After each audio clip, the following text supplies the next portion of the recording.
Okay, think about this.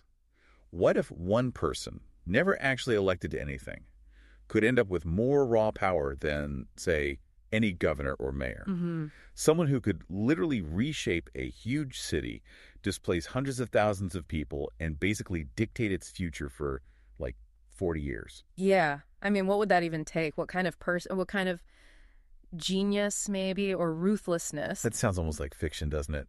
A big dystopian, maybe? It really does. But this is the true story, the monumental story of Robert Moses. And, his shadow, it still stretches right across New York City today. Absolutely. It's a story that gives us these profound, sometimes pretty unsettling insights into how power really works, especially in a democracy. Exactly. So welcome, everyone. We're doing a deep dive today into Robert A. Caro's Pulitzer Prize-winning masterpiece, The Power Broker, Robert Moses and the Fall of New York. And this book, it's not just a biography. It's huge, over 1,300 pages. Right. It's like a forensic examination of political power in action. You see the vision, the achievements. But also the sort of insidious ways it works, the mechanisms. And the human cost. Yeah. The really profound human cost. Definitely. And just so you know, you are experiencing a unique two-host AI conversation powered by Google's NotebookLM, which allows us to get into some deeper, more dynamic analysis of the book. So our mission today is basically to pull out the most compelling insights from this massive work.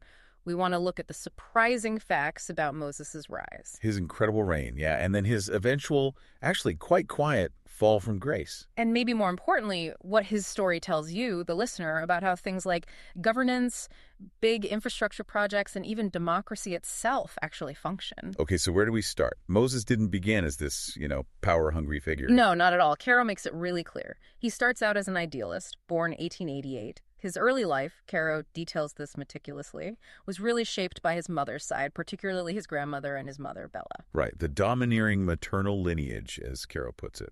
Exactly. And this instilled in him what Caro calls a Prussian Jewish rigor, huge intellectual ambition, and this really strong sense of moral absolutism. He's privileged, goes to Yale, becomes a Rhodes Scholar. Yeah, goes back from Oxford, full of these progressive ideas about public service, but, and this is key, Caro says he was incredibly naive about machine politics. It's such a contrast, isn't it? This brilliant, principled young guy with all these theories walks straight into the messy, gritty reality of New York City politics back then. And that naivete, well, it led straight to his first big political smackdown. So what happened? How did that idealism crash against the system? Well, Caro shows it was quite spectacular, really. His first big push was genuinely for reform. He wanted to overhaul the city's civil service. Get rid of the cronyism, the patronage. Precisely. He drafted this incredibly detailed, merit-based bill aimed squarely at Tammany Hall, the big political machine running the city. He was analytically brilliant, no question, but he just completely underestimated the entrenched power of Tammany. He ignored the backroom deals, the favors, the sheer leverage they had. So the bill didn't go well. Didn't go well is an understatement. It wasn't just defeated. They took it apart piece by piece, gutted it, stripped out everything meaningful. Ouch. So Moses wasn't just beaten. He was publicly humiliated. And Caro really hammers this point home. Yeah. This wasn't just a setback. It taught Moses this absolutely crucial, defining lesson. Which was? Ideals without power are impotent. That realization, Caro argues, fundamentally changed him. It wasn't just about having good ideas anymore. It was about getting the power to make them happen. Exactly. It totally redefined his path. He shifted from being this hopeful reformer to someone absolutely relentless about getting and using power. Okay, so that's a huge turning point. He's learned this brutal lesson.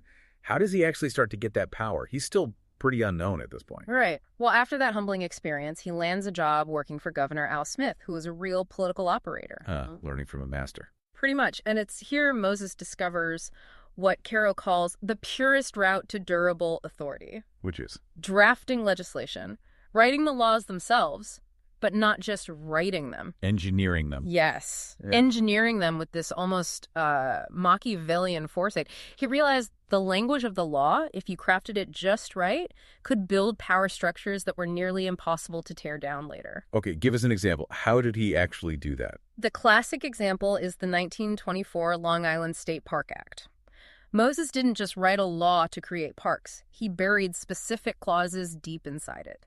Like what? like making his own job, president of the park commission, removable only for cause. Really? Meaning he couldn't just be fired if a new governor came in or if the legislature got mad at him. He'd have to have committed some serious, legally defined wrongdoing. Wow. And he locked himself into a 6-year term. The governor only had a 2-year term back then. So he outlasted the person who appointed him. 3 times over. It was brilliant, in a way. He hardwired his own job security and independence right into the law itself. That is incredible foresight.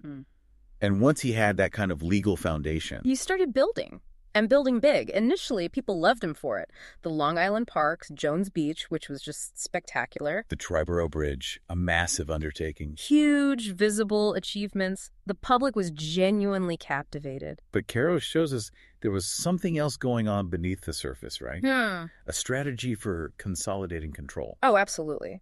Moses wasn't just building projects, he was building his own power base. He figured out how to entwine each new project with bond-financed authorities. Okay, what does that mean in simple terms? Like public corporations. Sort of. Think of it like setting up a separate company for each big bridge or parkway. These companies, or authorities, were funded by selling bonds, basically, taking out loans, And paid back by. by the tolls and fees the projects generated, not from taxes. That's crucial. So they were financially independent from the city or state budgets. Exactly. And here's the stroke of genius, or perhaps cynicism. He structured the financing so the bonds were perpetually outstanding. Meaning they were never actually paid off. Right. He kept refinancing, rolling over the debt. It wasn't about bad management. It was a strategy. To keep the authorities going indefinitely. And to keep him in control of the endless stream of revenue they generated. Because he controlled the authorities and the authorities controlled the money, he didn't need elected officials to approve his budgets each year. He was untouchable. Virtually. The Triborough Bridge Authority especially became this massive financial engine. Its huge surpluses funded more projects, making his independent kingdom even bigger. It's amazing how he combined the legal structure with his financial independence. And this all kind of peaked with the 1939 World's Fair, didn't it? Yeah, he used that huge public spectacle to really cement his image as this indispensable, larger-than-life figure. By then, he wasn't just a builder. He was, for all practical purposes, the master of New York. Which brings us to the darker side. The love, or maybe the lust, for power and what it costs people. Yeah, this is where Caro's analysis gets really sharp and, frankly, quite troubling. As Moses built this empire of concrete and steel, he changed. The idealist vanished. Pretty much. He ended up holding something like 12 concurrent chairmanships. His focus shifted. It became about grandiosity over community, efficiency, but not empathy. And that had real devastating consequences for ordinary New Yorkers. Big thing. Caro talks about highway plans just slicing through neighborhoods. Right, like East Tremont. Plans that displaced something like 60,000 residents. And Caro makes it clear this wasn't just unavoidable collateral damage. No. He shows how alternative routes proposed by engineers, routes that would have displaced fewer people, are ignored because they lack political theater. Moses wanted the grand statement, the visible monument, even if it meant ruin for thousands. It wasn't just the public he trampled over either. His personal life suffered. Massively.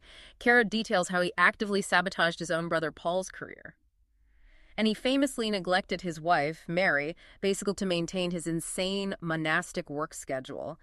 Power became everything. And as the federal money started to dry up later, his methods for urban renewal got even harsher. Yeah, the slum clearance schemes, which often just meant flattening entire working-class neighborhoods to make way for his projects. The Cross Bronx Expressway is the ultimate example of this. Caro's chapter on that 1 mile is just devastating. It really is. It's incredible writing. He makes you see it through the eyes of the local merchants watching pneumatic drills pulverize recently renovated shops. It's not abstract policy. It's personal ruin, block by block. And the irony is, he pushed this expressway through, claiming it would solve traffic. Right. But his absolute car-centric bias was blinding. He absolutely refused, to add a promised subway line as part of the project. Which just made the congestion worse in the long run. Exactly. It cemented this legacy of prioritizing cars over mass transit that the city still grapples with. But even Moses couldn't hold on to that kind of power forever. What finally started to chip away at his empire. Well, by the late 1960s, several things came together. The media finally started doing its job, running exposés on the human cost of his projects. People were getting angry too, right? Commuters stuck in traffic. Definitely. Mounting commuter fury. And then a new political heavyweight arrived, Governor Nelson Rockefeller, Who had his own ambitions. and his own technocratic agenda. Rockefeller was smart, he saw the changing mood, and he systematically, piece by piece, engineered Moses's removal in 1968, stripped him of his chairmanships, his authorities. So the man who reshaped New York ended up where? Basically as the nominal head of a powerless Long Island commission. It was a quiet, almost anticlimactic end for someone who'd been so dominant for so long. And he died in 1981. Yeah, largely forgotten by the general public. Apparently, according to Caro, railing against ungrateful citizens pretty much until the end. You know, the book goes so far beyond just Moses' life story. It digs into these really big themes that are still incredibly relevant. Absolutely. Like the whole power versus democracy issue. How did he get away with having so much influence without ever having to answer to voters? That's one of Caro's central arguments. He shows how Moses brilliantly exploited loopholes in representative systems. It wasn't about elections for him. It was about the bureaucratic tools. Exactly. Things like bond covenants, those complex financial agreements, or holding overlapping titles across different agencies, and maybe most importantly, using meticulous bill language. The fine print. The fine print could grant more durable power than elections ever could. It's a real warning about how unelected technocratic power can operate almost invisibly within a democracy. Which leads right into that other tension, technocracy versus community.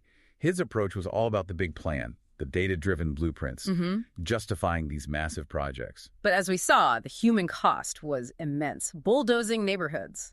It's that fundamental conflict, isn't it? Efficiency versus humanity. Moses nearly always came down on the side of what he saw as efficiency, as progress, regardless of the impact on the people in the path. It's an ethical tightrope planners still walk today.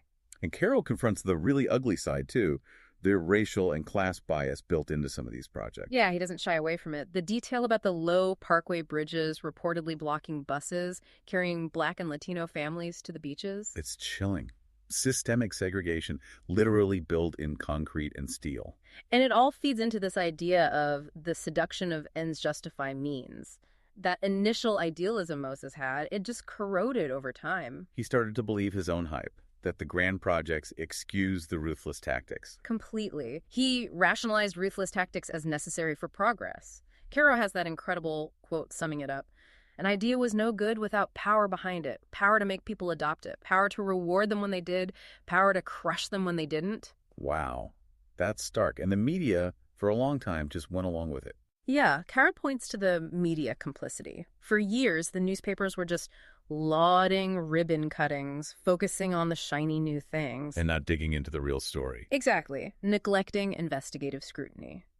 It wasn't really until communities started organizing, literally standing up to the bulldozers, that the press started asking the hard questions. It makes you think about Caro himself, why he took on this massive project.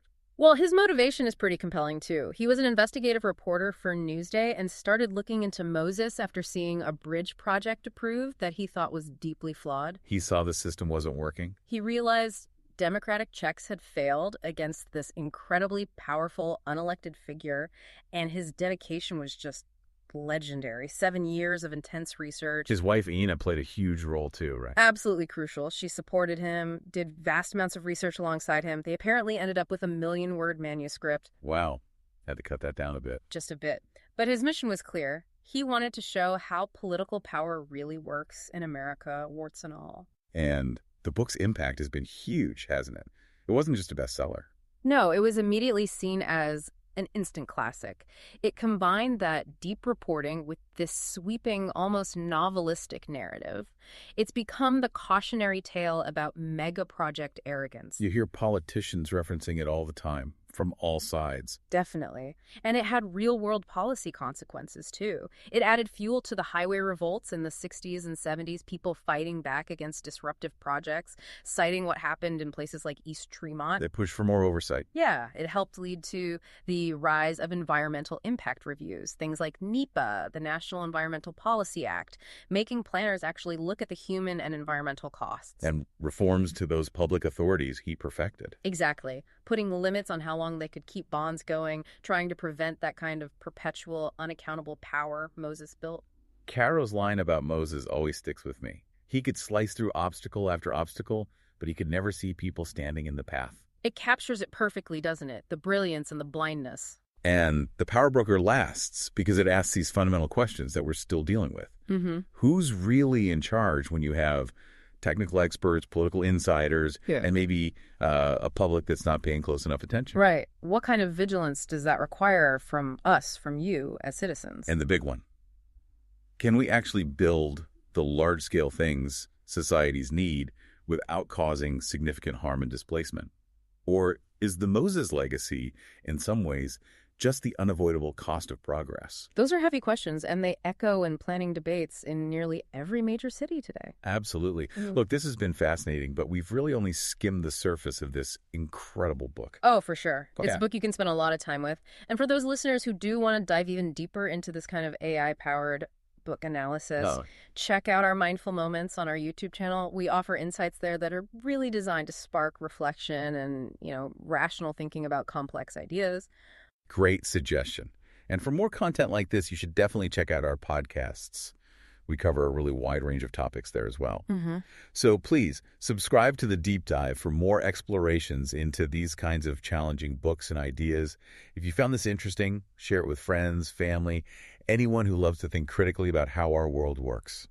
And if you're inspired to tackle the power broker itself, highly recommended. If you have the time, you can find a purchase link in our show notes. And above all, Keep questioning, keep learning, and keep thinking critically.